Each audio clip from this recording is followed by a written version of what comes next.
नमस्कार दोस्तों, स्वागत है आपका स्टडी फॉर सिविल सर्विसेज में। फ्री वीडियो के लिए चैनल को तुरंत सब्सक्राइब कर लीजिए और नोटिफिकेशन को जरूर ऑन कर लेना। हमारा फ्री वाला टेलीग्राम ये वाला ग्रुप जरूर से जरूर ज्वाइन कर लीजिएगा। हमारे ये वाले फ्री वाले टेलीग्राम को जरूर ज्वाइन कर लीजिएगा। और यूपी पीसीएस 2020 के मेंस के लिए हमारे 2 प्रोग्राम चल रहे हैं। एक 80 days daily answer writing programme चल रहा है जिसमें 4 क्वेश्चन पर डे दिए जाएंगे और पूरा उसका कंप्लीट फीडबैक मिलेगा। और दूसरा जो है ऑफिशियल टेस्ट सीरीज होगी जिसमें 12 फुल लेंथ जीएस के पेपर दिए जाएंगे, उसके फुल लेंथ आंसर दिए जाएंगे और कंप्लीट जो है पूरी चेकिंग होगी। 20-20 क्वेश्चन होंगे हर पेपर में, ठीक है। जैसे ऑफिशियल पेपर आता है वैसे ही होगा और कंप्लीट चेकिंग होगी, कंप्लीट मॉडल आंसर मिलेगा। ज्यादा जानकारी के लिए इन नंबर पर कॉल कर सकते हैं 9696066089 8562880530। Hello everyone, my name is Saurabh Singh. Welcome to this new initiative. UP PCS GS mains के सिलेबस को क्वेश्चन आंसर फॉर्मेट में कंप्लीट कर रहे हैं हम। और अब तो मेंस आने वाला है, डेट भी आ चुकी है। 21 की डेट आई गई है, 21 जनवरी, ठीक है। अभी इस बार देखा होगा आपने 2019 में 8,000 लोगों को 800 लोगों को सेलेक्ट किया है बस, यानी कि सिर्फ 2 टाइम्स बुलाया जा रहा है अब इंटरव्यू के लिए। यानी कि यूपी पीसीएस 2020 में आपको करीब 600 लोगों को बुलाया जाएगा जो एग्जीक्यूटिव पोस्ट के लिए होते हैं, 610 620। तो कंपटीशन बहुत टफ है, प्लीज़ प्रैक्टिस करते रहिए, ठीक है। स्टडी फॉर सिविल सर्विसेज के सारे प्रोग्राम्स, टेस्ट सीरीज जो भी हो गई, बिहार पीसीएस है अभी, फिर प्री के बाद मेंस होगा, इनके लिए यूपी पीसीएस जो 2020 मेंस चल रहा है और जो अलग एग्ज़ाम्स हैं, इनकी सारी जानकारी के लिए आप इन 2 नंबर्स पे कॉल किया करिए, ठीक है। फ्री टेलीग्राम चैनल ज्वाइन करेंगे तो जो सारी अपडेट्स आपको यूट्यूब के थ्रू नहीं मिल रही है वो यहाँ से आपको मिलेगी। इसके अलावा बहुत से ऐसे, जैसे प्रीलिम्स जब आता है तो पिक्स दे करके सर रिवीजन करवाते हैं, तो वो सब आपको यहाँ से फ़ायदा मिल जाएगा यार, ठीक है। चलिए क्वेश्चंस देखते हैं। सिलेबस में डायरेक्टली लिखा हुआ है लैंड रिफॉर्म्स इंडिया में और उसके ऑब्जेक्टिव्स, ठीक है। क्वेश्चन कई तरीके के पूछ सकता है कि लैंड रिफॉर्म्स क्या थे, एक तो इसी बन सकता है। ऑब्जेक्टिव्स क्या थे जो हमने आज किया है। एक क्वेश्चन ये पूछ सकता है कि सफल हुए या असफल हुए, ठीक है। तो भूमि सुधार के बारे में पूछ सकता है, भूमि सुधार कौन कौन से हुए ये भी पूछ सकता है, कितने फेजेस में हुए, इस तरीके के कई सवाल। तो इस पूरे टॉपिक को हम कोशिश करेंगे कि कंप्लीट कर सकें, ठीक। क्वेश्चन नंबर 2 है इंटेलेक्चुअल प्रॉपर्टी। साइंस के सिलेबस में आपको देखा होगा ये वर्ड कि इंटेलेक्चुअल प्रॉपर्टी क्या होती है, यानी कि बौद्धिक संपदा क्या है। दूसरा पार्ट बनेगा सवाल का, what are the types of intellectual property rights. बौद्धिक संपदा अधिकार जो होते हैं इनके कुछ टाइप्स होते हैं। वर्ल्ड इंटेलेक्चुअल प्रॉपर्टी ऑर्गेनाइजेशन वीपो, इसने कुछ ऐसे इंटेलेक्चुअल प्रॉपर्टीज़ को रिकॉग्नाइज किया, उनके नाम आपको बताने हैं एटलीस्ट। तीसरा आपको करना है कि इनके बारे में कुछ आपको चर्चा करनी है कि भाई काम वाम कैसा चल रहा है इनके अंदर, या इंडिया में आईपीआर रिजीम कैसी है, ठीक है। थर्ड क्वेश्चन है the locust attack of 2020 was not like any other year. टिड्डियों का हमला आप सब लोगों ने सुना होगा, जब लॉकडाउन टाइम पे सबको ये दिखा होगा, टीवी में खूब दिखा रहे थे सब चीज़ें। और ये भी टीवी में बता रहा था कि इस साल जो ये अटैक था ये और किसी साल से बहुत अलग था। इसका स्केल, ये जो जिस मात्रा में अटैक हुआ, जिस पूरी स्केल थी, ये बहुत ही भयावह थी। तो हर साल ऐसा नहीं होता है। तो क्या रीज़न रहे 2020 में ऐसे स्पेशल जिनकी वजह से ऐसी कोई घटना हुई। फिर पूछता है कि जो स्वार्म अटैक होता है, मतलब जो टिड्डियों का दल होता है, टिड्डियों का झुंड होता है जो अटैक करता है, इसके क्या नेगेटिव इम्पैक्ट्स हैं और सरकार इसके लिए क्या कर रही है या क्या कर सकती है, ठीक है। एथिक्स से एटीट्यूड, व्हाट इज एटीट्यूड, अभिवृत्ति क्या है। इससे पहले हम बात कर चुके हैं। पार्ट 2 अलग है कुछ, कि एटीट्यूड आपने सुना होगा। ये एटीट्यूड का कंपोनेंट हमने बात की थी कि ABC कंपोनेंट होते हैं, अफेक्ट, बिहेवियर और कॉग्निशन। तो आज का क्वेश्चन ये पूछ रहा है कि एटीट्यूड जो अभिवृत्ति है, वो अभिवृत्ति निर्माण के लिए कौन से कारक जिम्मेदार हैं, ठीक है। कौन से कारक पूछ रहा है और कौन सी प्रक्रिया, ज़रा सोच के बताइए। क्या अभी आपको आ रहा है ये सवाल, ठीक है। तो ये देखते हैं आज का सवाल। फर्स्ट क्वेश्चन, लैंड रिफॉर्म्स क्या है, पहला पार्ट तो वो लिखना है, उसके ऑब्जेक्टिव्स क्या हैं और क्या उनको सक्सेस हुई नहीं हुई ये लिखना है। 3 पार्ट में सवाल है, तीनों लिखना है, ठीक है। पहला बात, लैंड रिफॉर्म क्या है भाई। लैंड के अंदर जो समस्याएं चल रही हैं उनका सोल्यूशन आप कर दो, वो है लैंड रिफॉर्म, ठीक है। अब ये जो लैंड रिफॉर्म्स होते हैं ना, ये मोस्ट ऑफ द टाइम हम जो बात करते हैं इंडिपेंडेंस के बाद, उनका ज़्यादा फोकस था पॉलिटिकल पार्ट्स पे, राजनीतिक रूप से। मतलब ये लैंड की ओनरशिप वगैरह किसकी होगी, इस पे ज़्यादा फोकस था। हालांकि इससे रिलेटेड था कि लैंड की क्वालिटी में भी सुधार होगा, एग्रीकल्चर में भी सुधार होगा, ये सब था, लेकिन फोकस ज़्यादा इस पे था कि लैंड की ओनरशिप में कुछ चेंजेस करने, लैंड का जो ऑर्गेनाइजेशन है, जिस तरीके से जो संरचनात्मक चेंजेस करने थे लैंड के स्ट्रक्चर में इंडिया में, वो था लैंड रिफॉर्म। ठीक है, देखते हैं क्या। आप सबको पता होगा रैयतवाड़ी थी, ज़मींदारी थी, ठीक है, और महालबाड़ी थी। ये तीनों सिस्टम जो अंग्रेज़ों ने ऑर्गेनाइज किए थे, क्या करते थे, ये तीन अलग अलग तरीके के सिस्टम थे जिसके थ्रू, अलग अलग सिस्टम्स के थ्रू किस तरीके से लैंड रेवेन्यू सरकार तक यानी कि ब्रिटिशर्स तक पहुंचेगा, उसी को अंजाम देने के लिए तीन तरीके के सिस्टम थे अलग अलग एरिया के अकॉर्डिंग। अब इन सब की कुछ कुछ कमियां थी और उस कमियों की वजह से एग्रीकल्चर का जो स्ट्रक्चर बन गया था इंडिया का, वो बहुत ही निगेटिव बन गया था। आज़ादी के बाद ये सिस्टम नहीं चला सकते थे हम, इसलिए इस पूरे सिस्टम को चेंज करने की ज़रूरत थी और उस तरीके से लैंड रिफॉर्म आता है। तो अब हम पढ़ते हैं कि डेफिनेशन क्या थी। Land reform constitute policies and legislation, कुछ पॉलिसी होंगी, कुछ एक्ट्स होंगी, which aimed at land redistribution for the benefits of landless small and marginal farmer. भूमि सुधार उन नीतियों और विधानों का गठन करते हैं, मतलब ये उन दोनों का समूह है जो भूमि और छोटे सीमांत किसानों के लाभ के लिए भूमि पुनर्वितरण के उद्देश्य से बनाई गई जो भी विधान थे या जो भी नीतियाँ थी। ठीक है, बेसिकली फ़ायदा किसको करना है, स्मॉल एंड मार्जिनल को। करना कैसे, भूमि का पुनर्वितरण एक तरीके से करना था। पुनर्वितरण करने की क्यों ज़रूरत पड़ी, हमने पढ़ा था अभी कि जो ये सब सिस्टम थे, महालबाड़ी, ज़मींदारी, इसमें हुआ क्या, इसमें एक प्रथा निकलती है एब्सेंटी लैंडलॉर्डिज्म, मतलब ब्रिटिशर्स फार्मर, इनके बीच में उन्हें बैठा दिया ज़मींदार इनसे क्या लेगा, लैंड रेवेन्यू और ब्रिटिशर्स तक देगा। तो खेती करने वाले फार्मर है, ज़मीन से जुड़ा ये आदमी है, ठीक है, मेन एडमिनिस्ट्रेशन ब्रिटिश देख रहे हैं, ये आदमी बीच में जो बिचौलिए का काम कर रहे थे, इनको इस भूमि से कोई लेना देना नहीं था। इनको आपने बेसिकली शुरुआत में एक ऑफिसर की तरीके से अपॉइंट किया और बाद में लैंड की राइट्स इनको दे दी, लैंड का अधिकार इन ज़मींदारों को दे दिया। तो ये जो फार्मर थे जिनकी ज़मीन हुआ करती थी, ये अब अपनी ही ज़मीन पे एक तरीके के क्या बन गए, लेबरर बन गए। ठीक है, ये लेबरर बन गए। मालिक कौन बन गया, सिर्फ ब्रिटिश की एक पॉलिसी की वजह से मालिक बन गए ज़मींदार। अब ये ज़मींदार रहते थे शहरों में, तो इसी को एक शब्द कहा जाता है एब्सेंटी लैंडलॉर्डिज्म। एब्सेंट मतलब जानते हैं, अनुपस्थित, लैंडलॉर्ड।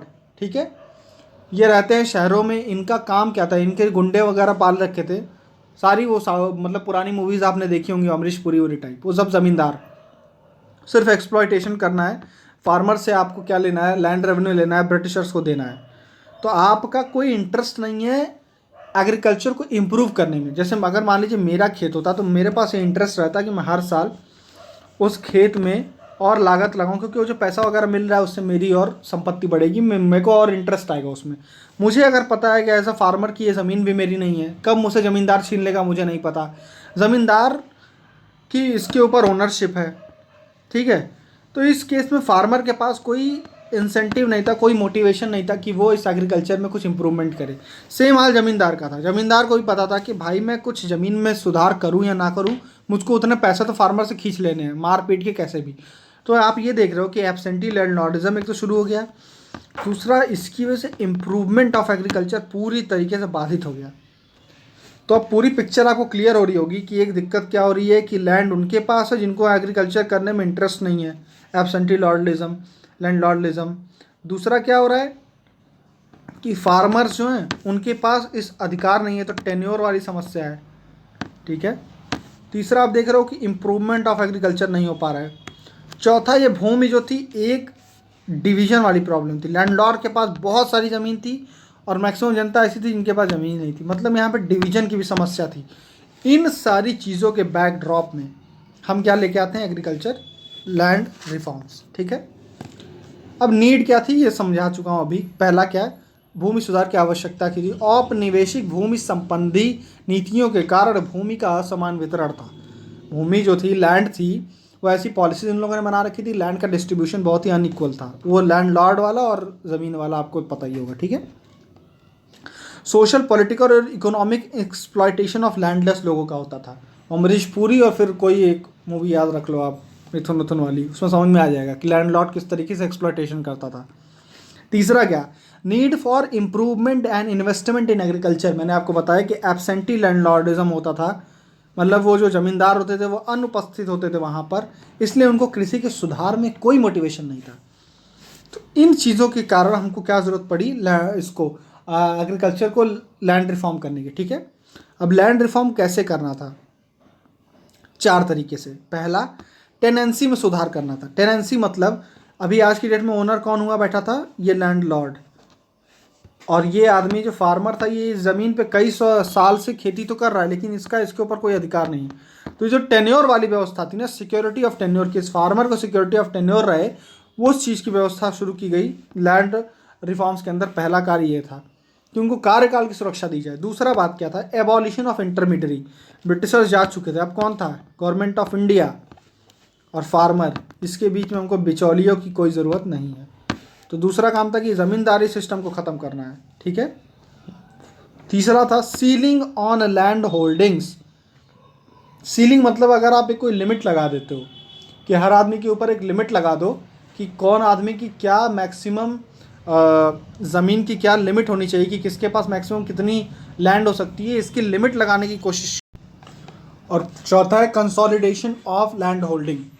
ठीक है, कि जो भी आपकी जैसे खेत है, किसी का यहाँ पर एक हिस्सा है, किसी का एक यहाँ पर हिस्सा है, किसी का यहाँ पर हिस्सा है, तो एक ही आदमी का यहाँ हिस्सा है। ठीक है, तो अब इसकी अगर कुल खेत मान लीजिए इसके पास 5 हेक्टेयर है, लेकिन कोई 1 हेक्टेयर यहाँ है, 2 हेक्टेयर यहाँ है, 2 हेक्टेयर यहाँ है, तो वो उसका फ़ायदा नहीं उठा सकता है। बेसिकली यहाँ पर करना क्या है कि इस आदमी को यहाँ का जो खेत है, ये 4 हेक्टेयर यहाँ का खेत उस आदमी को दे दिया जाए जो यहाँ अगल बगल का है, और इस आदमी को खेत यहाँ पे कहीं दिया जाए। बेसिकली इसकी सारी जितनी भी आइडिया ये है कि सारा जो इनका खेत है वो एक जगह हो, एक आसपास में हो। तो अभी इनका 5 हेक्टेयर और 2 हेक्टेयर जितना भी है उसको वो एफिशिएंटली यूज़ कर सकते हैं, क्योंकि पूरा ओवरऑल एरिया बढ़ गया। ठीक है, तो लैंड होल्डिंग जो भी थी उसको कंसोलिडेट करने की कोशिश करनी थी। अब एनालिसिस हम देखिए क्या इन चारों ऑब्जेक्टिव्स में से क्या पूरा हुआ, क्या नहीं पूरा हुआ। ठीक है, only abolition of intermediaries has been successful. आज की डेट में देखें तो हाँ, आपको अब जमींदार तो नहीं मिलते हमको, तो हम ये कह सकते हैं कि क्या इस भूमि सुधार में क्या सुधार है, बेसिकली हमको सच में देखने को मिला कि बिचौलियों का उन्मूलन तो हो गया, लेकिन क्या लैंड सीलिंग वाला काम हुआ। तो एक डेटा ये कहता है कि only 1.7% of the total cultivated area has been considered surplus and only 1% was redistributed. मतलब जितना भी हमारा टोटल कल्टिवेटेड एरिया है, कुल जो खेती का क्षेत्र है, उसमें जब एनालिसिस की गई, उसका जो भी सिस्टम था, उसके अकॉर्डिंग ये पाया गया कि केवल 1.7% एरिया ही ऐसा है जो सीलिंग से ऊपर जा रहा है। यानी कि सिर्फ उतने एरिया को बांटने की ज़रूरत है। आप समझ रहे हो, असली में तो यही हुआ था कि बहुत से, मतलब जितने लैंडलॉर्ड रहे होंगे वो सब ऐसे ही रहे होंगे जिनके पास बहुत सारी ज़मीन रही होगी, पूरे गांव के पास ज़मीन कम रही होगी। तो फिर ये क्यों हुआ कि सिर्फ 1.7% ज़मीन को ही अधिक माना गया है, इन लोग की ज़मीन कहाँ गई। तो हुआ क्या कि जब ऐसे सीलिंग वाले नियम आए तो इन लैंडलॉर्ड लोगों ने लॉ का मिसयूज़ करना शुरू किया, अपने रिश्तेदारों के नाम पे, अपने नौकर के नाम पे, अपने किसी इधर उधर के नाम पे इन्होंने ज़मीन को ट्रांसफ़र करना शुरू किया। तो अब कागज़ पे इनकी ज़मीन कम दिख रही है। तो जो इस तरीके की प्रैक्टिसेस की गई, लॉ में लूप होल्स निकाल करके जो इस तरीके से ट्रांसफ़र किया गया लैंड, उसकी वजह से जो सीलिंग वाला प्रावधान था लैंड रिफॉर्म का, वो अच्छे से इम्प्लीमेंट नहीं हो पाया। ठीक है, इसका एग्जाम्पल यहीं से आपको मिलता है कि आज भी 86% जो भारत के किसान हैं वो छोटे और सीमांत ही हैं। ठीक है, तो बढ़िया से आपका जो डिस्ट्रीब्यूशन है वो हुआ नहीं। नेक्स्ट पॉइंट क्या है, task force on agrarian relation बनाई गई थी प्लानिंग कमीशन के द्वारा 1973 में। वो कहती है the policy of land reform failed to bring the required change in agrarian structure. तो हमारी पूरी बात को समराइज कर दिया 1973 का प्लानिंग कमीशन का रिपोर्ट, जो कहता है कि भूमि सुधार जो भी नीतिगत और कृषि संरचनात्मक सुधार या चेंजेस की ज़रूरत थी, ये भूमि सुधार नहीं कर पाए। ठीक है, अच्छा, अब लैंड रिफॉर्म का जो क्वेश्चन आता है ना, उसको आप सिर्फ यहीं तक मत रोकिएगा, उसमें कुछ एक्स्ट्रा भी आप लिख सकते हैं। क्या लिख सकते हैं, आज की डेट में लैंड रिफॉर्म के कुछ आपको दिख रहे होंगे एग्जाम्पल्स, लैंड लीज पॉलिसी में सरकार को चेंज करने की कोशिश कर रही है अगर, तो ये लैंड रिफॉर्म एक तरीके का हुआ कि एक तरीके का लैंड रिफॉर्म इस तरीके से हुआ कि अब लैंड एक्विजिशन करने की ज़रूरत नहीं पड़ेगी उतना ज़्यादा। अगर किसी आदमी को अपनी लैंड लीज पे देनी है, पट्टे पे देनी है, तो लीज दे देगा। तो एक तरीके का लैंड रिफॉर्म ही तो हुआ। दूसरा, एक स्कीम चला रही है government, digitalisation of land record and DLRMP करके, मॉनिटरिंग प्रोजेक्ट ऐसा करके कुछ है, 2008 से चल रही है। डिजिटाइजेशन ऑफ लैंड रिकॉर्ड, आपके जितने लैंड रिकॉर्ड्स हैं उसको हम डिजिटाइज कर देंगे। ये भी एक तरीके का लैंड रिफॉर्म के अंदर आप गिनोगे, ठीक है। लैंड एक्विजिशन एक्ट एक आई थी, वो भी क्या आप गिनोगे, लैंड रिफॉर्म्स के अंदर गिनोगे।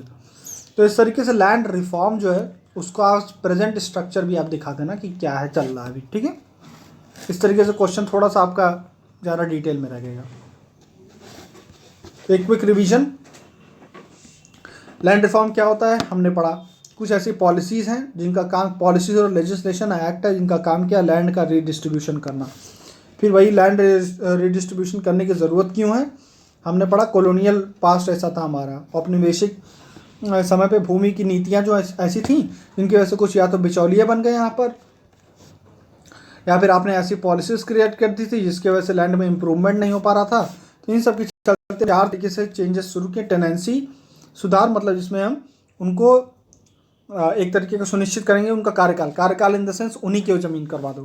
दूसरा, एबोलिशन ऑफ इंटरमीडियरी, जो बिचौलिए हैं उनका उन्मूलन करना है। तीसरा, एक सीलिंग लगानी कि एक आदमी मैक्सिमम कितनी ज़मीन रख सकता है और जितना ज़्यादा उसको रीडिस्ट्रीब्यूट कर दो। चौथा क्या है, कंसोलिडेट करना है कि जो किसी भी खेत अलग अलग जगहों पे तो उनको एक जगह कर दो, ठीक है। अच्छा, कंसोलिडेशन ऑफ लैंड होल्डिंग, ये भी हमने पढ़ा था ना एनालिसिस में, तो ये भी बहुत ज़्यादा सक्सेसफुल नहीं रहा था, ठीक है। यहाँ पर कहते हैं कि हाँ बिचौलिए ख़त्म हो गए, लेकिन लैंड सीलिंग वाला काम अच्छा नहीं हो पाया। क्यों नहीं हो पाया, वो आपने पढ़ लिया क्यों, क्योंकि वो फिर लैंडलॉर्ड अपने नौकर और फिर रिश्तेदारों के नाम पे अपना वो ज़मीन ट्रांसफ़र करके फिर दिखाता है कि उसके पास ज़मीन उतनी है ही नहीं। फिर वो 86% आज भी स्मॉल एंड मार्जिनल। लास्ट में 1973 का एग्रीकल्चर में प्लानिंग कमीशन हमारी पूरी बात को समराइज कर देता है क्या, कि एग्रीकल्चर में जो भी संरचनात्मक सुधारों की आवश्यकता थी वो लैंड रिफॉर्म हासिल नहीं कर पाए, ठीक। क्वेश्चन नंबर 2, इंटेलेक्चुअल प्रॉपर्टी क्या है। देखिए सवाल पहले पढ़िए। पहला पार्ट है इंटेलेक्चुअल प्रॉपर्टी पूछ रहा है, प्रॉपर्टी राइट्स नहीं पूछ रहा है, तो पहले पार्ट में वो बताना है। दूसरा क्या, कितने टाइप्स ऑफ राइट्स होते हैं, राइट्स पूछ रहा है।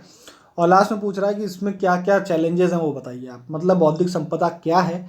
फिर दूसरी बात, बौद्धिक संपदा अधिकार के प्रकार कितने हैं, और लास्ट में इसमें क्या समस्याएं हैं, ठीक है। तो इंटेलेक्चुअल प्रॉपर्टी, इंटेलेक्चुअल मतलब वर्ड से समझा होगा आपने कि जो बौद्धिक संपदा, दिमाग से रिलेटेड, तो उसी तरीके से सिंपल उसकी डेफिनेशन भी है। These are creation of mind, हमारे मन की, हमारी मस्तिष्क की रचनाएं हैं। जैसे हम पेटेंट कराते हैं, पेटेंट काहे का करवा दिए, दवाई बनाने का प्रोसेस का। तो दवाई बनाने का जो प्रोसेस हमने सोचा, हमने इन्वेंट किया, तो ये सोचा हमारे मस्तिष्क की उपज है। तो इंटेलेक्चुअल प्रॉपर्टी क्या है, हमारे मस्तिष्क की उपज है। Refer to creation of our mind. अब ये क्रिएशंस कैसे हो सकती हैं, ये किसी भी तरीके की इन्वेंशन हो सकती है। कोई खोज कर ली मैंने, लिटररी मतलब कोई किताब लिख दी, आर्टिस्टिक मतलब कोई आर्ट वार्ट बना दी है, कोई डिज़ाइन बना दिया, एप्पल आईफोन का डिज़ाइन मैंने बना दिया, कटा हुआ सेब। लास्ट में क्या, कोई सिंबल बना दिया है, कोई नाम है, कोई इमेज है जो मैं कॉमर्स के लिए, कोई बिजनेस के लिए यूज़ कर रहा हूँ। ये सब क्या है, एक तरीके की बौद्धिक संपदा है, ठीक है। नेक्स्ट, अब पूछ रहा है intellectual property rights. So intellectual property rights क्या है, these are the rights which allow creator of a product और process to benefit from their own work और इन्वेस्टमेंट। बहुत सिंपल शब्दों में क्या कहता है कि IPR की ज़रूरत क्या है, बौद्धिक संपदा की अधिकारों की क्या ज़रूरत है।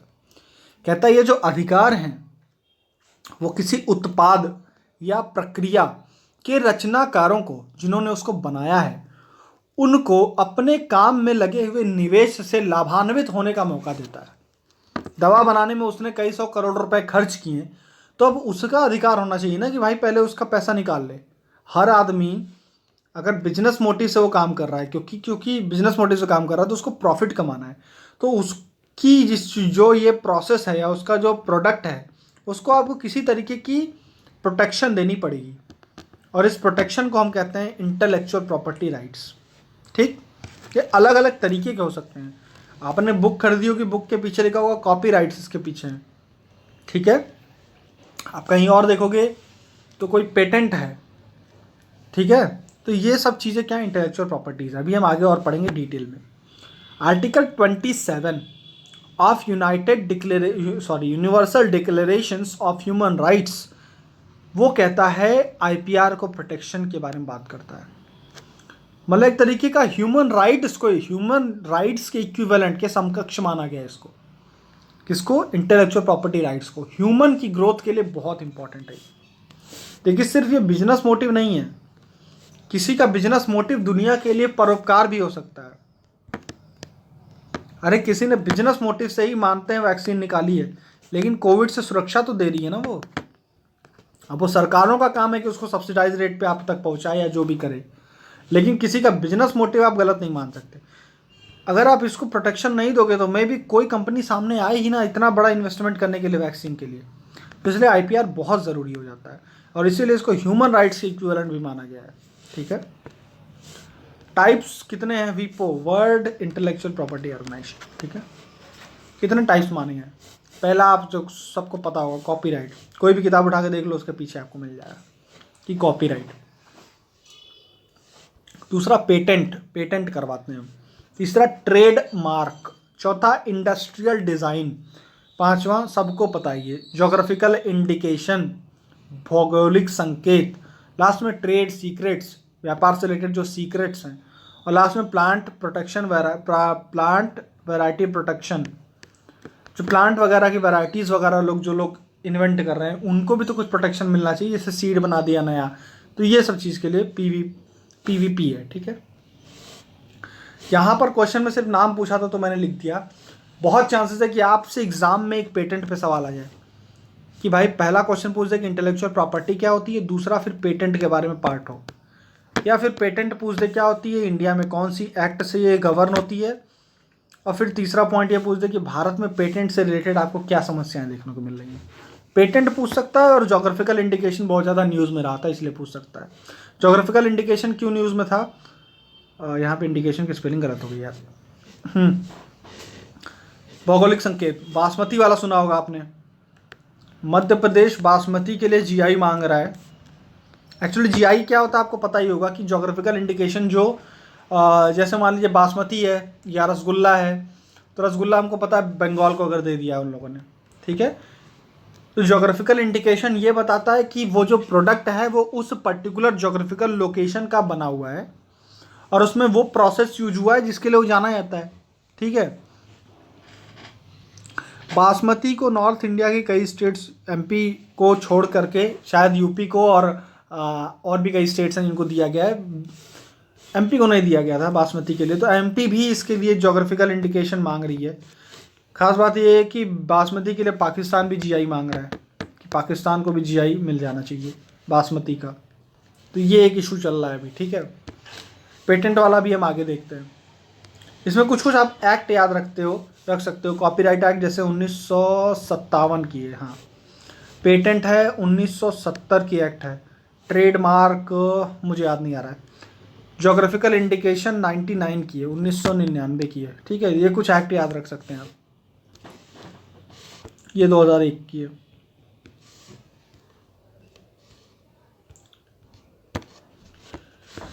अब इश्यूज क्या चल रहे हैं? तो इश्यूज ऐसे ही चल सकते हैं हम बारी बारी। पेटेंट का लेके क्या इशू चल रहे हैं? देखिए पेटेंट में 2-3 इश्यूज चलते हैं, अभी बता देता हूँ, आप आंसर लिख लोगे इसी के बेसिस पे। एक चलता है कंपलसरी लाइसेंसिंग का। कंपलसरी लाइसेंसिंग क्या होती है कि मान लीजिए कुछ विशेष कंडीशन हैं जिसमें गवर्नमेंट, किसी भी कंट्री की गवर्नमेंट एक कंपलसरी लाइसेंस इशू कर सकती है किसी भी प्रोडक्ट को प्रोड्यूस करने के लिए उस पर्सन के द्वारा जिसने उसका पेटेंट नहीं करवाया है। मेरी बात समझिए, कोई दवा है, उसका पेटेंट मान लीजिए कोई बड़ी कंपनी ने करवाया है, लेकिन किन्हीं विशेष परिस्थितियों में इस कंपनी के पेटेंट राइट को वायलेट करते हुए गवर्नमेंट किसी और कंपनी को यह अधिकार दे सकती है कि वो वही प्रोडक्ट, वही दवा बना के मार्केट में बेचे। तो ये पेटेंट का वायलेशन हुआ ना, लेकिन ये वायलेशन नहीं है। जो एक्ट है आपकी पेटेंट एक्ट है 1970 उसके अंदर ये प्रावधान है। ऐसा नहीं कि मनमानी करती है सरकार, कुछ विशेष ऐसे सिम्टम्स हैं, अरे सॉरी केसेस हैं। जैसे मान लीजिए ये जो कंपनी दवा बना रही है वो इतनी महंगी बना रही है कि आम लोगों तक इसकी पहुंच नहीं हो सकती है। दूसरा, कोई एपिडेमिक टाइप ऐसी सिचुएशन आ गई है कि उस दवा की मांग इतनी ज़्यादा है, लेकिन ये पर्टिकुलर कंपनी जिसके पास इसका पेटेंट है उसके पास इतनी कैपेबिलिटीज़ नहीं है कि उस उतना लार्ज स्केल प्रोडक्शन कर सके। तो ऐसे केसेस में गवर्नमेंट पब्लिक के इंटरेस्ट में इस कंपनी का पेटेंट, मतलब इस कंपनी के प्रोडक्ट को प्रोड्यूस करने का राइट किसी और कंपनी को दे सकती है। समझ रहे हो आप ये सब कैसे बहुत ही इमरजेंसी सिचुएशन में कंपलसरी लाइसेंसिंग यूज़ होती हैं, लेकिन फिर भी प्राइवेट कंपनीज को इससे बहुत एक तरीके का आप नाराज़ रहते हैं वो लोग। दूसरा क्या है, पेटेंट का एवरग्रीनिंग। एवरग्रीनिंग मतलब आप समझ रहे हो कि मैंने आपको पहले पेटेंट दे दिया, आप कोई दवा बना के लाए, फिर मैंने आपको पेटेंट दिया, 20 साल का इंडिया में मिलता है पेटेंट कि 20 साल तक आपके अलावा इस प्रोडक्ट को कोई नहीं बनाएगा। ठीक है, ठीक ठाक रेट से बना बेचो आप, ताकि आपने जितना लागत लगाया वो निकालो, कुछ प्रॉफिट कमाओ। ठीक है, अच्छा 20 साल के बाद 19 साल कुछ महीने हो गए और 20 साल पे आपका ख़त्म होने वाला है, फिर अपने आप दवा में कोई छोटा सा चेंज करके आ गए, कोई एक सॉल्ट चेंज कर दिया, कह दिया कि यार देखो फार्मूला चेंज हो गया है और अब इसका पेटेंट कर दो, फिर 20 साल। तो ऐसे केसेस में गवर्नमेंट कहेगी नहीं बाबा नहीं कर सकते। क्यों नहीं कर सकते? क्योंकि अब ये 20 साल ख़त्म हो रहा है और आपने जो चेंजेस किए हैं दवा में वो नॉन नेसेसरी थे। मतलब उनकी ना तो थ्योरी, मतलब आप समझ लो जो उनकी सही करने की शक्ति है, बीमारी को सही करने की शक्ति जो है उसमें कोई मतलब चेंजेस नहीं आ रहे हैं। आप चेंज करते ना करते फिर भी वो सेम है। तो गवर्नमेंट ये कहती है कि इस तरीके का जो चेंजेस आप करके फिर से पेटेंट को एक्सटेंड कर रहे हो, यानी कि पेटेंट की एवरग्रीनिंग कर रहे हो, ये मान्य नहीं होगी। 20 साल के बाद आपका फिर से पेटेंट खत्म हो जाएगा। इसको लेकर भी कुछ कंपनियों और सरकारों के बीच में क्या होता है, बवाल चढ़ा होता है। तो तीसरा है ड्रग प्राइसिंग कंट्रोल ऑर्डर। कुछ विशेष ड्रग्स होती हैं, कुछ विशेष दवाइयाँ होती हैं जिनका प्राइस मैक्सिमम कितना होना चाहिए, वो डीपीसीओ सरकार एक ऑर्डर लेके आती है, ड्रग प्राइस कंट्रोल ऑर्डर, उसके तहत उसकी लिमिट सेट कर देती है।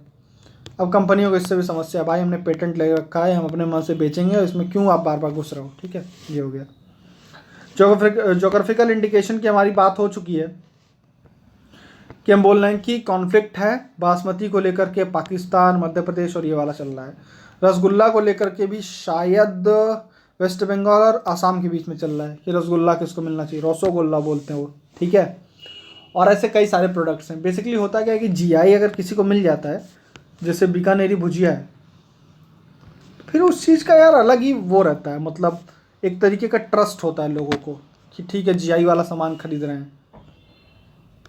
उसको मार्केट करना बड़ा आसान होता है। जो जीआई वाली चीज़ें होती हैं उनकी मार्केटिंग बहुत आसानी से हो जाती है। तो कोई भी स्टेट गवर्नमेंट, कोई भी गवर्नमेंट ये चाहती है कि उसके प्रोडक्ट को जीआई मिल जाए, तो इसलिए ये पूरा बवाल चल रहा है। इसमें और सारे इश्यूज आप पढ़ लेना प्लीज़।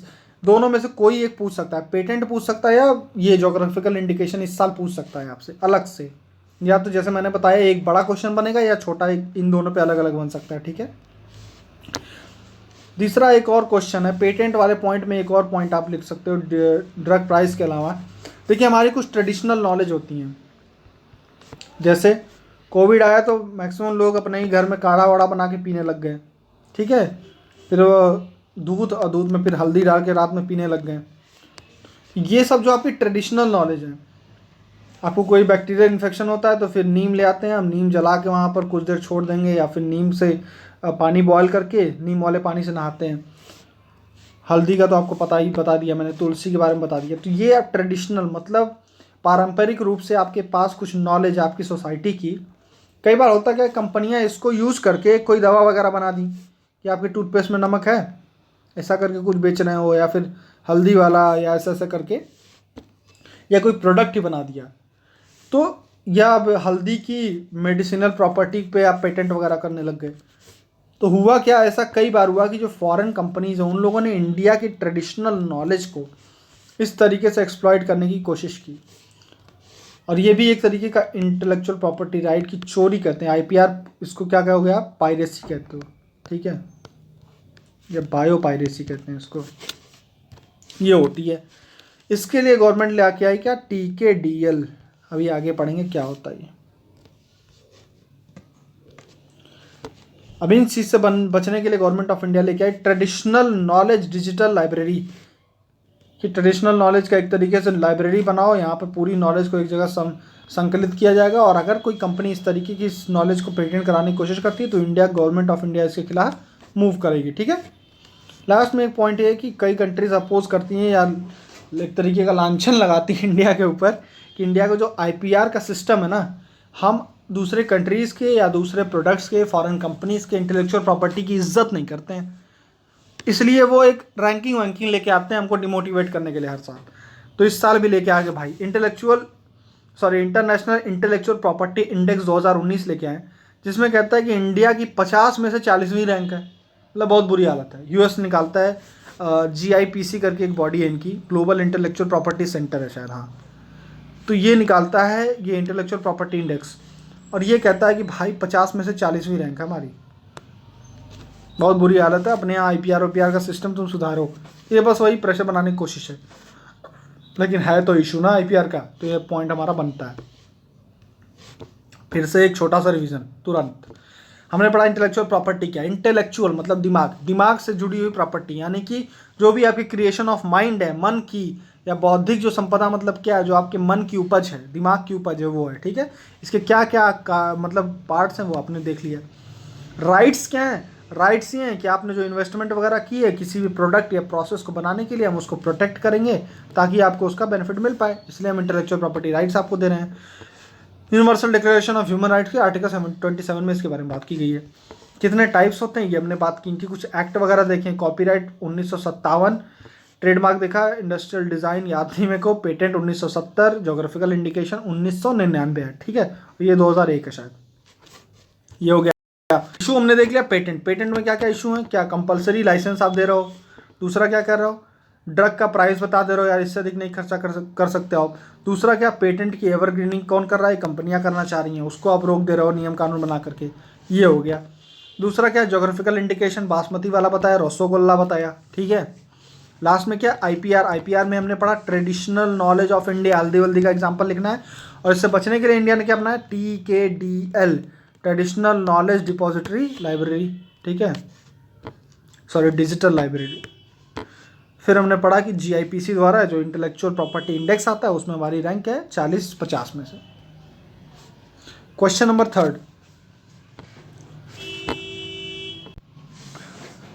ठीक है, लोकस्ट अटैक के बारे में बात कर रहा है, जो टिड्डी का हमला हुआ था 2020 में। टिड्डी वगैरह पता है ना आपको, टिड्डी का हमला कोई बम वम वाला नहीं है, देख लेना एक बार टिड्डियाँ क्या होती हैं। टिड्डी का अटैक हुआ था 2020 में, तो अब ये बहुत ज़्यादा बड़ा अटैक था, बहुत बहुत नुकसान किया इन लोगों ने। तो पूछ रहा है कि ऐसा क्या था भाई 2020 में कि हर साल से ये अलग था, पहली बात, और इन जनरल इससे नुकसान क्या है, ये जो टिड्डी का दल हमला करता है इंडिया पे, इसके नुकसान क्या हैं। ठीक है, पहला, लोकेस्ट क्या होते हैं, ग्रास होपर पता होगा आपको, ग्रास होपर की फैमिली की एक तरीके की टिड्डियाँ जो होती हैं। ग्रास होपर को हिंदी में क्या कहते हैं ज़रा बताना यार कमेंट सेक्शन में। ठीक है, फिर कहते हैं कि ये मॉइस्ट, मतलब जहाँ पर नमी वाले जो डेजर्ट वाले एरियाज़ होते हैं, डेजर्ट में अगर जहाँ भी नमी होगी, वेजिटेशन होगा, वो इनकी फेवरेट जगह है जहाँ पे पैदा होती हैं। अब अगर क्वेश्चन ये पूछ रहा है कि 2020 में इतना ज़्यादा क्यों बवाल मचा इन लोगों ने, तो आपके दिमाग में आ जाना चाहिए कि 2020 में ज़रूर ऐसा कुछ हुआ होगा कि ऐसी कंडीशन बनी जिनकी वजह से इनका पैदा होने वाली कंडीशंस अच्छी हो गई।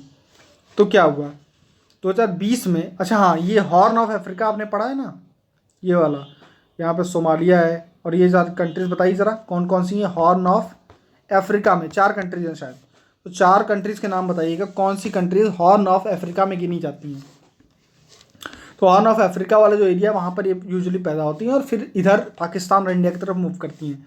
2020 में इंडियन ओशन डायपोल की वजह से, इंडियन ओशन डायपोल आपको पता है, उसकी वजह से वेस्टर्न इंडियन ओशन मतलब अरेबियन वाला, उसमें गर्मी ज़्यादा बढ़ गई। गर्मी जब ज़्यादा बढ़ेगी तो यहाँ पर मॉइस्ट कंडीशन बनेगी, मॉइस्ट कंडीशन बनेगी तो बारिश कहाँ पे करेगी, ये हॉर्न ऑफ अफ्रीका वाले क्षेत्रों में, यमन, ओमान और इन सब वाले क्षेत्रों में क्या करेगी, ज़्यादा बारिश कर देगी। ऐसी वजह से हुआ क्या कि इन डेजर्ट के एरियाज में जब बारिश होगी तो मॉइस्ट कंडीशन बनेगी, मॉइस्ट कंडीशन बनेगी तो उसकी वजह से इनका जो फर्टिलाइजेशन है या ग्रोथ है वो बहुत ज़्यादा बढ़ जाएगा और फिर ये बहुत ज़्यादा मात्रा में पैदा हो जाएंगे। ठीक है। दूसरा, कुछ साइक्लोन्स आए जैसे मकुनू और लुबान, ये चक्रवातों की वजह से भी कहाँ पे बारिश हुई, ओमान और यमन में। फिर से डेजर्ट एरिया में बारिश हुई, मॉइस्चर क्रिएट हुआ और फिर से यहाँ पे टिड्डी का ग्रोथ होगा। नाउ सिंस लोकस्ट जो होते हैं वो एक तरीके से हवा के पैटर्न को फॉलो करते हैं। अब ये इंडियन ओशन था, इंडियन ओशन में यहाँ पर कौन सा साइक्लोन डेवलप हो रहा था, अम्फन। अम्फन होगा जब साइक्लोन, आपको पता है, तो यहाँ पे क्या होना चाहिए, लो प्रेशर। लो प्रेशर में चारों तरफ से हवाएं इधर आती हैं। लो प्रेशर का मतलब तो यही है ना, चारों तरफ से हवाएं एक जगह आएंगी और फिर यहाँ बीच में से उठेंगी, ये होता है लो प्रेशर। तो ये हवा को फॉलो करते हुए टिड्डियाँ भारत में प्रवेश करी। ये हो गया, ये हो गया, हमने पढ़ लिया। फिर क्या इनका इम्पैक्ट होता है। इम्पैक्ट सबसे पहला तो आपको एग्रीकल्चर लिखना है। अब एग्रीकल्चर में क्या लिखना है, पूरे पूरे खेत खा जाते हैं भाई ये लोग। मतलब इनका जो एक झुंड होता है वो एक दिन में 35,000 लोगों के बराबर खाना खा सकता है। मतलब किसी खेत तो बैठ गए लोग, तो एक दिन में इनका एक झुंड इतने लोग का खाना तो निपटा देगा। तो ये देख रहे हो आप, यहाँ से जोड़ो कि फूड सिक्योरिटी को खतरा कर सकते हैं ये लोग। किसी एक साल में बहुत बड़ा अटैक हो गया अगर, तो कई कई जगहों के कई राज्यों के पूरे फसल नष्ट कर देंगे ये लोग। ठीक है। तो food security, nutritional security, agriculture में फार्मर की इनकम सिक्योरिटी तक को खतरा है। ठीक है। फार्मर की आय दुगनी करने की बात कर रहे हो आप, लेकिन ये सब ऐसा होगा तो कैसे काम चलेगा। ठीक है। दूसरा, इनको मारने के लिए आप जो पेस्टिसाइड यूज़ करते हो उसका नाम है मेलाथियम।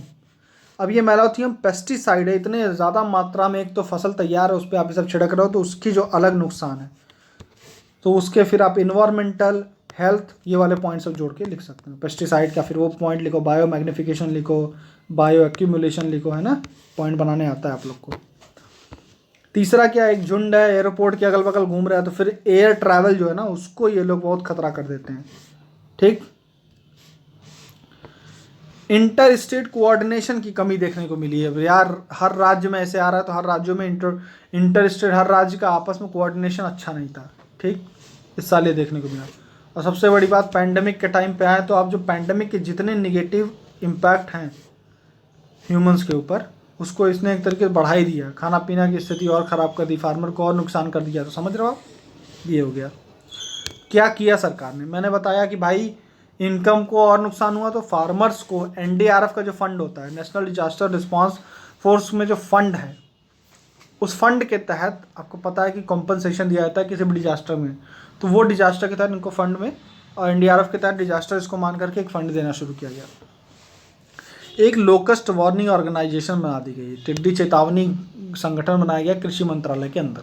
ठीक है। ये बहुत पहले से बना हुआ है और इंडिया कोऑर्डिनेट भी कर रहा है वर्ल्ड मीटेरोलॉजिकल ऑर्गेनाइजेशन के साथ। अब इसके साथ कोऑर्डिनेट करने का क्या मतलब है, हमने शुरुआत में बोला कि इनका पैदा कहाँ हो रही है, हॉर्न ऑफ अफ्रीका में। फिर हमने पढ़ा था कि इंडियन ओशन डायपोल वाली सिचुएशन की वजह से यहाँ पे बारिश ज़्यादा हुई, कुछ साइक्लोन्स ऐसे बने, यमन और मकुनू और लुबान, इन सब की वजह से यहाँ बारिश ज़्यादा हुई। तो वर्ल्ड मीटेरोलॉजिकल ऑर्गेनाइजेशन का मतलब यही है, मौसम, विश्व मौसम संगठन का रोल इतना है कि ये टाइम पे बता दे कि इस साल ऐसी सिचुएशन क्रिएट हो रही हैं जो टिड्डी की ग्रोथ को मतलब फेवर कर सकती हैं। इसलिए इसी इंटरनेशनल ऑर्गेनाइजेशन के साथ आपको जुड़े रहना ज़रूरी है। तो टिड्डी क्या होती है, ग्रास हॉपर की फैमिली की है, पहला पढ़ा। दूसरा, कहाँ बनती है, हॉर्न ऑफ अफ्रीका। इस साल क्यों, Indian ocean dipole, western Indian ocean, पश्चिमी जो इंडियन ओशन है उसमें क्या हुआ, बहुत ज़्यादा गर्मी हुई, उससे बारिश हुई। बारिश कहाँ हुई, यमन में, ओमान में, यमन ओमान में और बारिश हुई, साइक्लोन मकुनू और लुबान की वजह से। ठीक है। इसके अलावा ये जो पैसिव फ्लायर्स होते हैं ये एक्टिव नहीं उड़ते, हवा को फॉलो करते हैं उड़ते समय। तो बे ऑफ बंगाल में क्या बन रहा था, एक तरीके का लो प्रेशर बन रहा था, तो उसकी वजह से उसको फॉलो करते हुए अम्फन की वजह से लो प्रेशर को फॉलो करते हुए ये लोग इंडिया की तरफ मूव किए। इम्पैक्ट हमने पढ़ा एग्रीकल्चर 35,000 लोग वाला। दूसरा, मेलाथियम जो पेस्टिसाइड है। तीसरा, फार्मर की income, food security, income security, nutritional security, ये सारे पॉइंट आप जोड़ सकते हो। ठीक है। सोल्यूशन, एनडीआरएफ के तहत तुरंत पैसा दे दो। लॉन्ग टर्म में क्या कर सकते हो, कोऑर्डिनेट करो वर्ल्ड मीटेरोलॉजिकल ऑर्गेनाइजेशन, विश्व मौसम संगठन के द्वारा साथ, और लोकस्ट वार्निंग के लिए कुछ व्यवस्था करनी है। और लोकस्ट वार्निंग ऑर्गेनाइजेशन बनाया गया किसमें, मिनिस्ट्री ऑफ एग्रीकल्चर में। ठीक।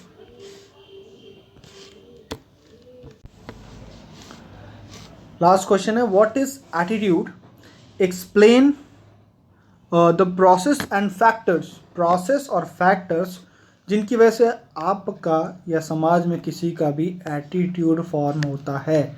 आपकी अभिवृत्ति से आप क्या समझते हो, अभिवृत्ति निर्माण के लिए जिम्मेदार प्रक्रिया और कारकों के बारे में व्याख्या करना, एग्जाम्पल वगैरह देते रहना है, ठीक है। तो आपको एटीट्यूड तो पता होता है, एटीट्यूड होता क्या है।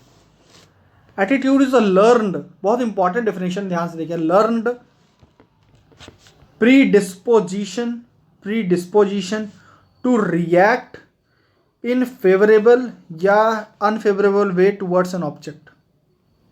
क्या होता है, लर्नड होता है, पहले से आपको पता होता है कि आपको किसी चीज़ के प्रति कैसे रिएक्ट करना है, फेवरेबल या अनफेवरेबल, मतलब किसी ऑब्जेक्ट को जब आप देखते हो तो आप पहले से लर्न होगा आपको, मतलब पहले से आप अपने एक्सपीरियंस के बेसिस पे, नॉलेज के बेसिस पे ये जज करने में आपको मदद करता है कि आप उसके खिलाफ पॉजिटिव या नेगेटिव रूप से एक्ट करोगे। फिर से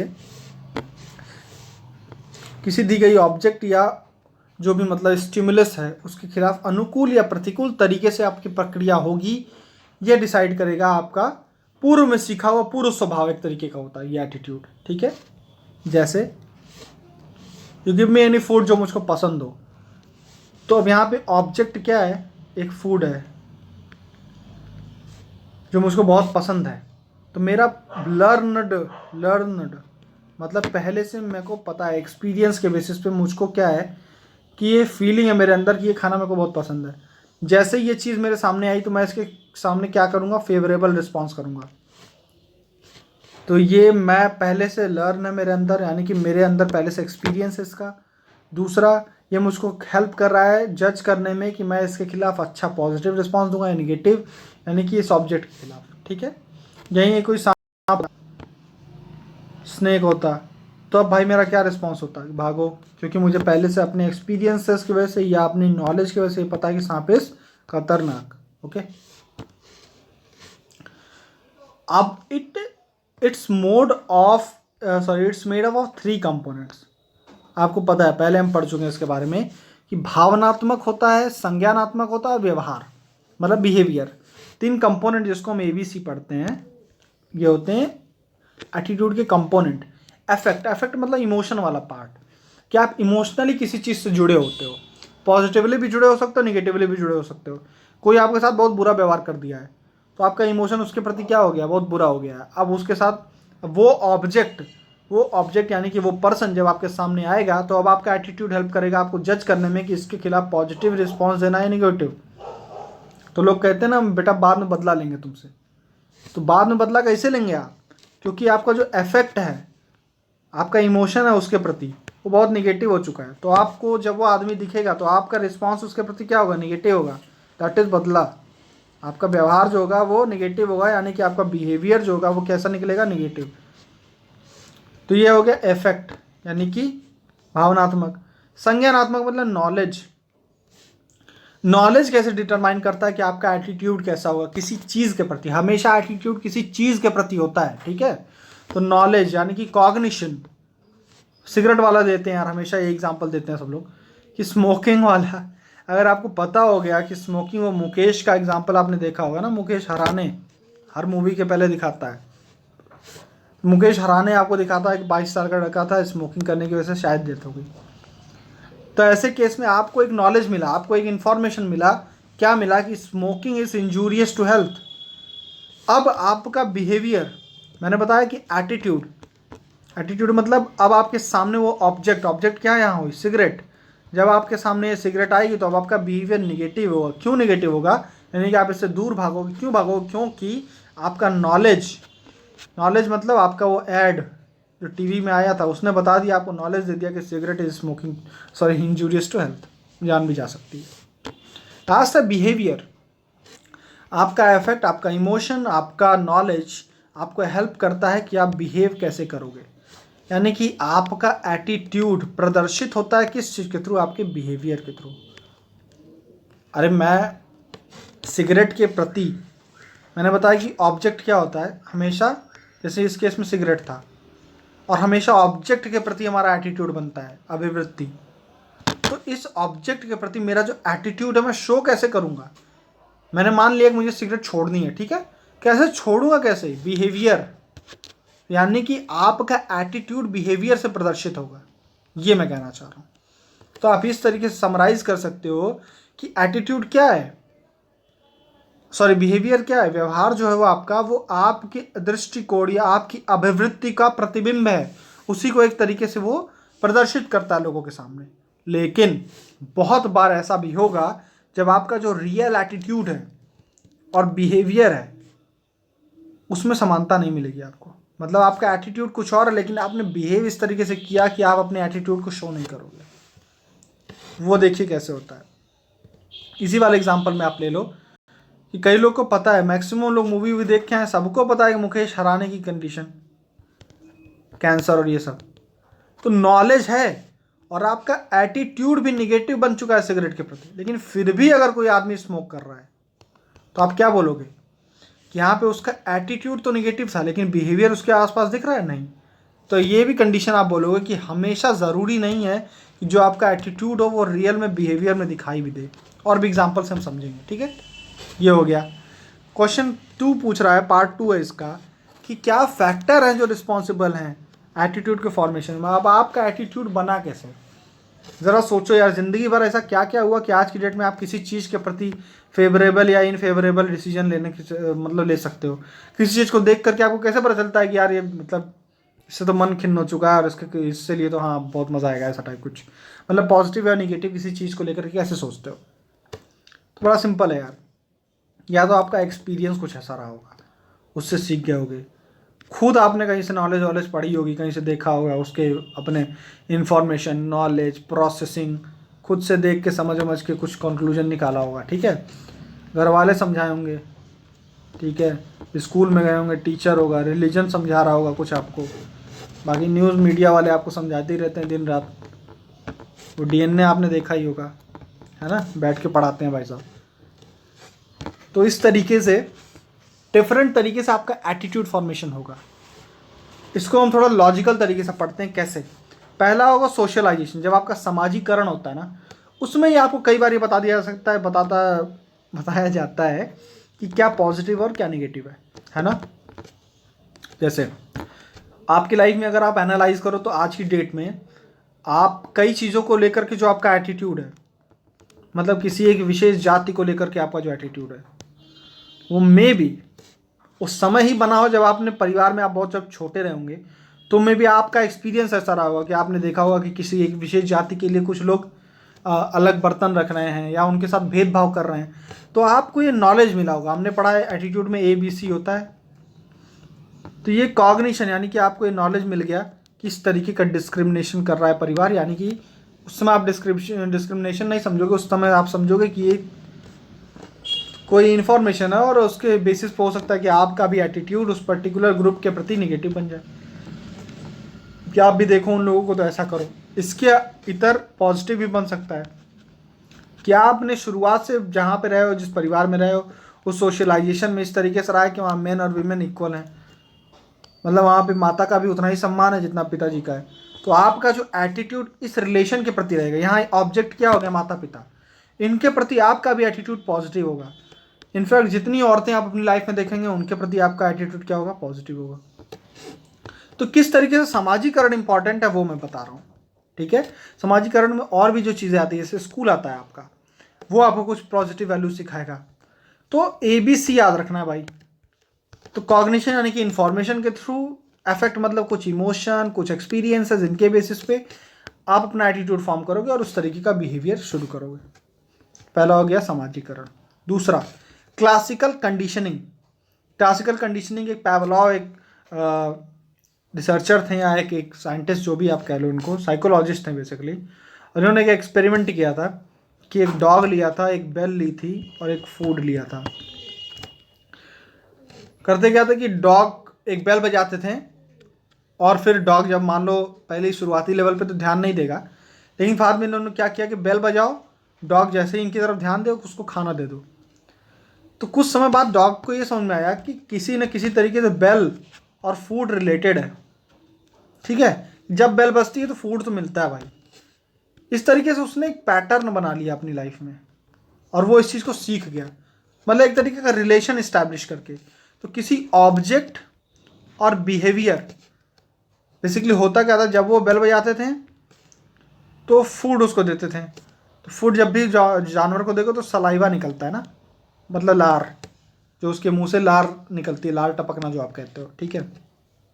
कुछ टाइम बाद ये हुआ कि बेल बजाने पर फूड ना भी दें तो भी उसके सलाइवा निकल रही थी।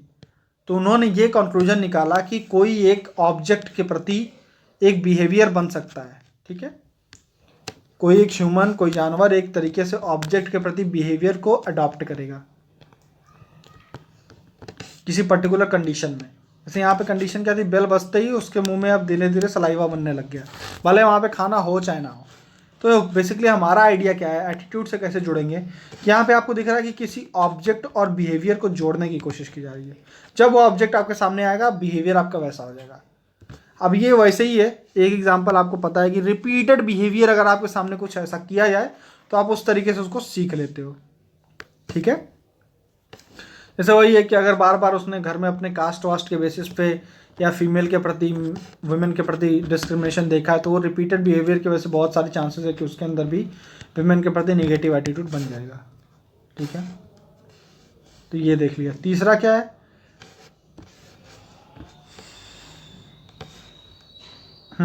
रिपीटेड नज। जैसे कई बार होता है, जैसे ही घर में बच्चे होते हैं तो बड़े लोग, आप गांव द्वार में बैठे हुए हो, बड़े लोग आए, घर वाले, हाँ अरे पैर छुओ, चलो उठो, पैर छुओ। तो एक बार बताया गया बच्चे को, 2 बार बताया गया, 4 बार बताया गया, 5 बार बताया गया, तो उसको ये समझ में आ रहा है कि ऑब्जेक्ट यहाँ क्या है, बड़े लोग, ठीक है। अब बिहेवियर हम माता पिता क्या करने को कह रहे हैं, पैर छूने को। तो अब इसने ऑब्जेक्ट और बिहेवियर को जोड़ लिया बच्चे ने। अब अगली बार क्या होगा, बड़े आदमी दिखाई देंगे, बच्चा तुरंत उठ के क्या करेगा, पैर छू लेगा। ये क्या एटीट्यूड बन गया बड़े लोगों के प्रति, कि उनको देखते ही, ऑब्जेक्ट को देखते ही किस तरीके से बिहेव करना है, पॉजिटिव या नेगेटिव, ये बन गया क्या, आपका एटीट्यूड। अच्छा हाँ, यहाँ नेगेटिव एटीट्यूड भी बन सकता था। हो सकता है इतना वो लड़का चिढ़ जाए कि फिर उसका एटीट्यूड इस तरीके का कुछ बन जाए कि बड़े लोग को देखते ही फिर वो उधर से निकल ले कि पैर छूना पड़ सकता है। समझ रहे हो आप। तो यहाँ पर ये भी ध्यान देना पड़ेगा, मतलब माँ बाप को, कि वही चीज़ बच्चा सीखे, इस ऑब्जेक्ट से बिहेवियर वही लिंक हो जो वो चाह रहे हैं। समझ रहे हैं, निगेटिव बिहेवियर ना लिंक हो जाए। नेक्स्ट क्या है, रीइंफोर्समेंट थ्योरी। रीइंफोर्समेंट थ्योरी क्या है, सुदृढ़ीकरण सिद्धांत। क्या सुदृढ़ करना है, पुरस्कार सजा सिद्धांत इसको कहते हैं, कि कोई अच्छा काम जो है उसको पुरस्कृत कीजिए, बुरे काम को आप क्या करो, पनिशमेंट दो। तो over a period of time आदमी को समझ में आ जाएगा कि यही चीज़ करने लायक है। मतलब वो काम करो जिसमें प्रेज हो रहा है, जिसमें फ़ायदा मिल रहा है, वो काम मत करो जिसमें पनिशमेंट मिल रहा है। तो बेसिकली आप एटीट्यूड फॉर्मेशन कर रहे हो लोगों का उस चीज़ के प्रति जो डिज़ायर्ड है। आप समाज में जिस तरफ आदमी को मोड़ना चाहते हैं, उस चीज़ के लिए आदमी को आप अवार्ड देना शुरू करो, तो उसका एटीट्यूड उसके तरफ घूम जाएगा। जैसे कई बार आपने देखा होगा कि बच्चे जब छोटे में गाली गलौज करते हैं, तो गाली दिया बच्चे को, बच्चे ने गाली दिया तो माँ बाप ने मारा, ठीक है, और पोएम वोएम सुनाया तो टॉफ़ी दी। बच्चे को समझ आ जाएगा कि ठीक है, मेरे को किस तरफ मूव करना है, पोएम वगैरह की तरफ। मतलब वो काम करो जिससे आपको क्या मिल रहा है, प्लेजर मिल रहा है, जिस पर पनिशमेंट नहीं मिल रही है, गाली छोड़ना है, उसको समझ में आ जाएगा। यानी कि उसका एटीट्यूड बना निगेटिव टूवर्ड्स गाली गलौज, पॉजिटिव टूवर्ड्स अच्छे काम, ठीक है। वहीं आपने गांव में एग्जांपल देखा होगा, कई बच्चों को कि लोग कहते हैं गाली दे के सुनाओ, तो जो गाली दे के सुनाओ फिर उसको टॉफ़ी दे देते हैं उसी पे। तो इवेंचुअली होगा यही कि वो बच्चे को दिमाग में यही जा रहा है कि ठीक है, यही पॉजिटिव एक्शन है। मतलब उसको भी लगेगा गाली देने पे सोसाइटी अवार्ड करती है, लेकिन फिर उल्टा होगा कुछ साल बाद हालांकि उसके साथ। तो शुरुआत में जो सामाजिकरण का समय था, वहाँ पर आपने उसके साथ गलती कर दी, फिर वो आगे चल के फिर उस बंदे के साथ दिक्कत होगी। तो ये इस तरीके से आप जोड़ सकते हो किसके साथ, सुदृढ़ीकरण के साथ। सिविल सर्वेंट के साथ आप जोड़ सकते हो, करप्शन करे तो उसको सजा दो, इनोवेशन करे तो उसको अवार्ड दो। इस तरीके से क्या होगा, रीइंफोर्समेंट थ्योरी, उसका एटीट्यूड चेंज होगा। लास्ट में आता है सोशल मॉडलिंग। कई बार हम सोसाइटी में जो हमारे इन्फ्लुएंसिंग लोग होते हैं उनको देख कर कई चीज़ें सीख रहे होते हैं, ठीक है। मूवीज़ में आपने देखा होगा, स्मोकिंग जब वो कर रहे होते हैं तो नीचे लिखा होता है smoking is injurious to health, क्योंकि उनको पता है कि जो मूवी के एक्टर्स हैं उनका सोशल इन्फ्लुएंस बहुत ज़्यादा होता है। तो वो ये मैसेज नहीं देना चाहते कि मूवी में जो सिगरेट स्मोकिंग है तो बहुत कूल है, और इस तरीके से जो भी मतलब हीरोइक एक्ट वो कर रहा है वो जस्ट बिकॉज वो सिगरेट की वजह से कर रहा है। तो वो कहना चाहते हैं सिगरेट या स्मोकिंग या ड्रिंकिंग जो भी है, बेसिकली वो आपको ये इन्फॉर्मेशन देते हैं क्योंकि वो जान रहे हैं कि सोशल मॉडलिंग एक तरीका है एटीट्यूड चेंज करने का। तो वो ये कहते हैं कि एटीट्यूड फॉर्मेशन ना हो जाए लोगों के अंदर, इसलिए उनके अंदर यहाँ पर क्या ABC नॉलेज, उनको नॉलेज भी साथ में देते रहो कि नहीं ये गलत काम है, इसलिए वो वहाँ पे वार्निंग देते रहते हैं कि नहीं हीरो पी रहा है पीने दो भाई, काम अच्छा नहीं है, नॉलेज है, और नॉलेज के बेसिस पर अपना एटीट्यूड क्या बनाओ, निगेटिव टुवर्ड्स दीज थिंग। ठीक है, ये हो गया। सो ये क्वेश्चन थोड़ा सा टीडियस था, आपको समझने में शायद दिक्कत हुई है, फिर से एक बार देख लीजिएगा, रिवाइज करते हैं कि एटीट्यूड होता क्या है। लर्नड डिस्पोजिशन मतलब एक्शन, किसी एक्शन हम पहले से हमको पता होता है या एक्सपीरियंस के बेसिस पे कि हम फेवरेबल या अनफेवरेबल तरीके से एक्ट करेंगे किसी एक ऑब्जेक्ट के सामने। अब वो ऑब्जेक्ट कुछ भी होती है, ठीक है। बेसिकली इसमें अफेक्ट, कॉग्निशन और बिहेवियर, भावनात्मक, संज्ञात्मक और व्यवहार तीनों रोल प्ले करते हैं कि हमारा एटीट्यूड किसी ऑब्जेक्ट के प्रति कैसा होगा।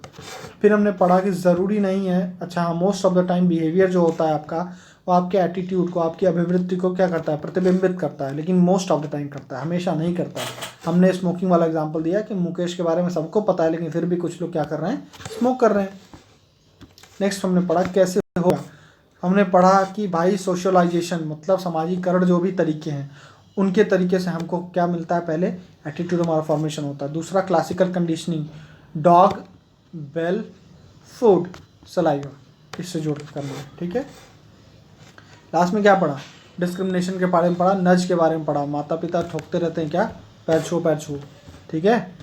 लास्ट में रीइंफोर्समेंट थियरी के बारे में पढ़ा कि किस तरीके से अवार्ड पनिशमेंट काम करता है, मतलब पुरस्कार सजा सिद्धांत।